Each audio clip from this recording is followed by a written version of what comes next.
Our movie begins with Miguel, a professional writer who writes at his favorite restaurant. He's soon joined by the lovely young Angela, who observes that her beauty seems out of place in such a commonplace atmosphere. She's come to have Miguel look at an article she wrote about him during a prior interview, a makeup assignment she completed after failing her journalism class due to a lack of attendance. Miguel informs her at a look that her writing is too long-winded, but invites her to sit closer while he thoroughly analyzes it. While criticizing Angela for mimicking his approach and employing too many cliches, Miguel believes she has talent and requests that he save her article. He then asks whether she has any plans and tells her to check his coat pockets for a pair of keys to his friend Louis' studio. He admits that he is drawn to Angela for reasons other than her writing. Miguel tells Angela he'd like to be alone with her after being interrupted for an autograph. He instructs her to take the keys and stand by the door while he negotiates with the waiter. While he is being truthful about his goals, neither he nor Angela are aware of what is about to happen. When they get to Louis' workshop,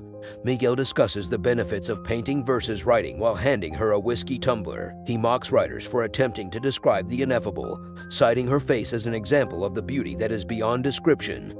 He takes her glasses off and kisses her. He then reveals that he regards kissing as a normal formality and demonstrates his true intentions by guiding her to the bed and requesting her to remove her clothes. She refuses, but he tells her that she's stripped his coverings away by requesting an interview, and he wants something in return. Angela wants to explain that she is only interested in Miguel because of his writing, but he tells her flatly that he doesn't care about skill and prefers to appreciate something more substantial. When she declines again, he expresses hope that one day she may look back on this with forgiveness and possibly even gratitude for his bravery. As she walks away, he sits and smokes alone. However, he soon glances up to see her return wearing nothing but an unbuttoned shirt. He motions for her to join him, moving his hand from her hair to her knees before putting his finger in a smear of paint. He draws 2 lines on her chest and she reluctantly begins to leave so she can wash them off, but he pulls her shirt off and paints another line down her back. She turns and tells him he's nuts, but she hasn't even begun to delve into this man's tortured mind. Miguel enters the shower to watch Angela as she draws the shower curtain,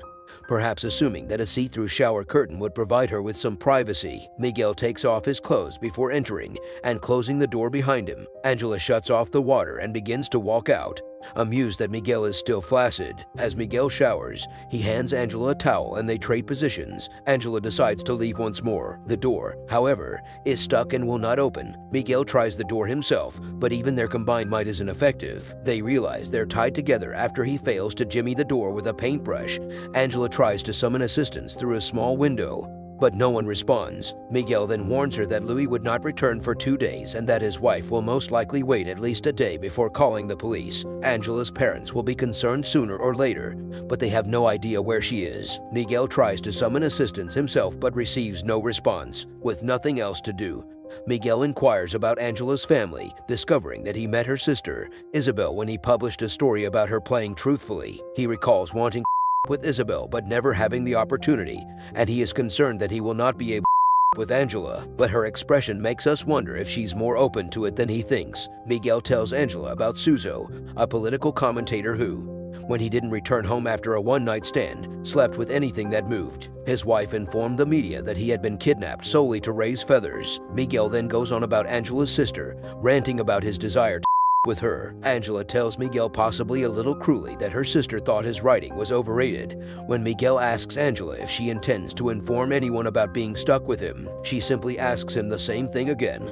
He touches her knee and says it depends on how things turn out. Angela rightly distances herself from him but expresses her respect for his writing. Miguel, on the other hand, believes that meeting someone you admire is the first step toward losing your admiration for them. Angela stands on the toilet, ready to call out the window once more. Miguel admires her physique. He approaches to rub his hands on her, but she pushes him away and states that all she wants is to get out. Miguel wonders what Angela ever wanted from him in the first place, given that he made his intentions obvious from the outset, and he implies that she was. When she questions why with her is so essential to him, she's just using him to advance her career. He makes fun of her by stating he'd gladly swap her body for a cigarette and a drink of whiskey. He then settles into the tub to read, as Angela sobs on the floor. This conversation will come back to harm him later. Miguel wakes up to find Angela staring out the window. He wonders what she'd do on a sad evening if she wasn't stuck with him. Angela, on the other hand, claims that she dislikes going out. Miguel believes she stays in because it makes her feel more special than others. Miguel theorizes after a conversation about literature that all young people assume they will one day fly away from their situations. He then says that he envies their optimism and that all he wanted to do was with Angela in order to fly on the wings of youth. Miguel then motions for Angela to move so he can use the restroom. Observing that writers constantly extol love and sexiness but seldom urine, he advises Angela to always write the ordinary facts rather than romanticizing the abstract. Miguel's aggravation grows as he tries to call out the window again, and he laments being confined with a gorgeous female he can't with. He examines himself in the mirror, criticizing his bald head and nose hairs. Believe it or not, this is what will move him closer to his goal, but for the time being, he employs a fresh strategy, telling Angela that the human body is nothing exceptional and comparing human love to dogs running around the street. He informs her that their departure will create a scandal in any case, and that his wife may even leave him. He then kisses her again before repeating that whether they slept together or not, people will assume they did, but it's only after playing the compassion card again about his senior age that he ultimately persuades her. Angela turns off the lamp and walks over to Miguel, stroking his shoulders as her towel falls to the floor. She sits on his lap and they make on the side of the tub before lying together. Angela's stomach grumbles, leading Miguel to recall how he rarely ate as a child. Angela, on the other hand, grew up overweight. Miguel then discusses how he has always enjoyed watching people eat and watching movies, believing that art can only thrive when it represents life's most basic facts. He compares writers to surgeons who must operate without becoming attached. Angela responds that writers could change the world if they cared more about it, but he attributes her optimism to her youth. Angela eventually tires of Miguel's persistent resentment and chastises him for always talking down to her. She claims that the elder generation has nothing to offer its students other than cynicism and phony intellectualism. She also advises Miguel to quit harping on his age as if it makes their relationship more meaningful, and that if they weren't locked in, he would have left as soon as he had what he wanted. Despite her rebukes, we will hear about Miguel's age again, regardless. He apologizes and asks Angela if she would want to be the one to speak for a bit, but she's at a loss for words. He encourages her to try the window again, but no one responds. Looking in the mirror, she remembers interviewing herself as a child and pretending to be a famous writer. She inquires about the nature of happiness, and Miguel, unexpectedly, reveals that he does not have an answer for everything. Angela then tells him about a classmate who flung herself out a window, and Miguel informs her that everyone is looking for a way out. They simply do not all pursue it in such lasting ways. When Angela informs him that their captivity is affecting her, he devises a plan to keep them entertained. Miguel leans against a wall and narrates a fictitious film about a father who can't get his depressed son out of bed despite denying him food and prescribing him medication. Both are ineffective.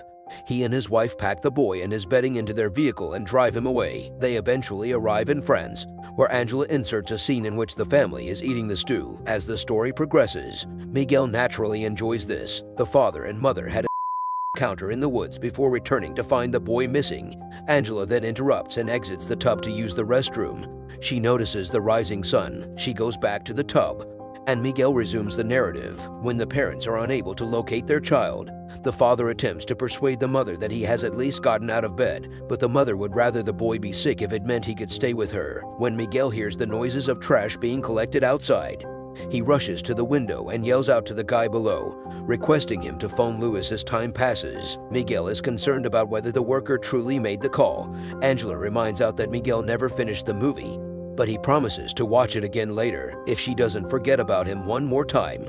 He regrets his age, hoping that Angela's generation will take better care of the environment than his own. He advises her that life is frequently the ideal setting for sabotaging a goal. Soon after, the doorknob rattles and Louis enters to let them out. Angela rushes to get dressed while Miguel and Louis look on. Miguel tries to say goodbye, but Angela walks away without saying anything, leaving Miguel wondering what to tell his wife about his sudden disappearance. Louis notices that Angela has forgotten her glasses, and Miguel is offered them by him, but Miguel is unsure if he will ever see Angela again.